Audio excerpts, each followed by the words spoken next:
Hello friends, स्वागत है आप सभी का STM32 प्ले लिस्ट में। और आज इस वीडियो में हम देखेंगे कि हम एक पुश बटन की हेल्प से LED को कैसे ऑन ऑफ कर सकते हैं। तो चलिए स्टार्ट करते हैं। तो सबसे पहले हम इसका सर्किट डायग्राम ही समझते हैं कि हम कनेक्शन कैसे करेंगे ब्रेड बोर्ड पर कंट्रोलर के साथ, उसके बारे में हम जानते हैं। तो यहाँ पे मैंने अपना जो सर्किट डायग्राम है वो ओपन कर लिया है। यहाँ पे आप देख पाएंगे, यहाँ पर मैंने एक पुश बटन लिया है और यहाँ पे एक LED है और ये हमारा एक कंट्रोलर है। जो कि हम इस सीरीज में यूज़ कर रहे हैं वो कंट्रोलर नहीं है, ये मैंने अंडरस्टैंडिंग के लिए नेट से ही ये डायग्राम लिया है।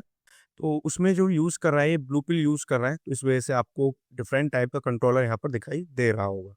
लेकिन हमारा जो मेन फोकस है वो सर्किट डायग्राम को समझने में है, क्योंकि हम इसके ब्रेडबोर्ड पे भी कनेक्शन करेंगे तो उससे ज़्यादा कोई फर्क नहीं पड़ने वाला। ये पुश बटन है, यहाँ पर मैंने पुश बटन को पुल डाउन कर रखा है और यहाँ पर मैंने 10 के ओम का रजिस्टर यूज़ किया है, जिसको मैंने ग्राउंड कर दिया है एक पिन को, और एक पिन पे मैंने 3.3 वोल्ट दिया है जो कि है VCC। जैसे ही मैं इस बटन को पुश करूंगा तो यहाँ पर एक सिग्नल जाएगा हाई, जो कि हम रीड करेंगे अपने माइक्रो कंट्रोलर के थ्रू। और उस माइक्रो कंट्रोलर के रीड करने के बाद जो भी एक्टिविटी है, जो हम एक्टिविटी करने वाले हैं यहाँ पर, वो एक्टिविटी कराएंगे। यहाँ पर जो हम एक्टिविटी करने वाले हैं वो है LED ब्लिंकिंग। तो LED के लिए भी मैंने यहाँ पर एक पोर्ट दिया है, यहाँ पर इन्होंने एक और कनेक्शन दे रखा है। यहाँ पे मैंने 220 किलो ओम का रजिस्टर यूज किया है इसकी ब्राइटनेस को कंट्रोल करने के लिए और करंट का जो थ्रो है उसको भी कंट्रोल करने के लिए। अगर ज्यादा करंट मैं दे दूंगा तो ये LED फूक जाएगी। तो बहुत सिंपली कनेक्शन डायग्राम है, आप इसको देख सकते हैं और ब्रेडबोर्ड पे भी कनेक्शन कर सकते हैं। तो यहाँ पे मैंने अपनी STM32 QID को ओपन कर लिया है। तो यहाँ पे सबसे पहले हम जाएंगे न्यू प्रोजेक्ट बनाएंगे, तो यहाँ पे फाइल, उसके बाद न्यू और उसके बाद STM32 प्रोजेक्ट। कुछ इस तरीके का इंटरफेस ओपन होगा। उसके बाद हमें जाना है बोर्ड सेलेक्टर वाले ऑप्शन पे, जो हमारा पार्ट नंबर है माइक्रो कंट्रोलर का, मैं यहाँ पर वो लिख दूंगा। तो यहाँ पे है हमारा L432, और जैसे ही आप शॉर्ट फॉर्म में लिखेंगे L432, ये जो हमारा कंट्रोलर है वो यहाँ पर दिखाई देने लगेगा। तो जब उसको मैं सेलेक्ट करूंगा, सेलेक्ट करने के बाद नेक्स्ट करूंगा। नेक्स्ट करने के बाद जो लोकेशन है मैं वो यहाँ से सेलेक्ट कर सकता हूँ। यहाँ पे हम प्रोजेक्ट का नाम देंगे, तो प्रोजेक्ट का नाम देते हैं हम पुश बटन। और नीचे वाले ऑप्शन पाएंगे तो यहाँ पर मैंने यूज डिफॉल्ट लोकेशन को सिलेक्ट कर रखा है। अगर आप चाहें तो अदर लोकेशन पे भी इस प्रोजेक्ट को सेव कर सकते हैं। और यहाँ पर मेरे को सिंपली फिनिश पे क्लिक कर देना है। जैसे ही फिनिश पे क्लिक करेंगे तो एक पॉपअप आएगा, तो उस पर भी आपको यस कर देना है। ओपन होने के बाद कुछ इस तरीके का इंटरफेस ओपन होगा। यहाँ पर हम सेलेक्ट करेंगे अपनी दो पिंस को, दो GPIO पिंस को यहाँ पर मैं सेलेक्ट करूंगा। तो पहली जो होगी वो मेरी LED के लिए होगी और जो दूसरी होगी मेरी पुश बटन के लिए होगी। तो पुश बटन करने के लिए मेरे को जो GPIO है उसको ऐसे इनपुट बनाना होगा, क्योंकि हम बटन से इनपुट ले रहे होंगे। और GPIO पिन को एक को मेरे को आउटपुट बनाना होगा, क्योंकि हम LED से आउटपुट दे रहे हैं, उसको पिन को हम हाई लो कर रहे हैं और एक से हम रीड कर रहे हैं। तो जो PA4 है मैं उसको एज ए इनपुट डिक्लेयर करूंगा, और जो PA5 है एज ए मैं आउटपुट डिक्लेयर करूंगा। तो मैं इनके लेवल भी कर देता हूं, जिससे कि मेरे को बाद में याद रहे कि ये मैंने पुश बटन के लिए यूज किया है। और जो नेक्स्ट है हमारा वो LED के लिए यूज किया है, तो मैं यहाँ पे LED लिख दूंगा सिंपल। मैंने यहाँ पे दो GPIO पिंस को सेलेक्ट कर लिया है। अब हमें सिंपली क्या करना है, अपने कोड को जनरेट करना है। तो कोड को जनरेट करने के लिए यहाँ पर ऊपर की तरफ जो device configuration tool code generator है उस पर हमें क्लिक करना है। जैसे ही आप क्लिक करेंगे तो आपके सामने कुछ पॉपअप आएंगे, वो अपने आप ही ओपन होंगे और क्लोज हो जाएंगे, जैसे कि आप देख पा रहे होंगे स्क्रीन पे। अब हमारा जो प्रोजेक्ट है वो ओपन हो गया है। तो यहाँ पर सीधे प्रोजेक्ट जो हमारा main.c पर ओपन हुआ है, यहाँ पर हमें अपना कोड लिखना है।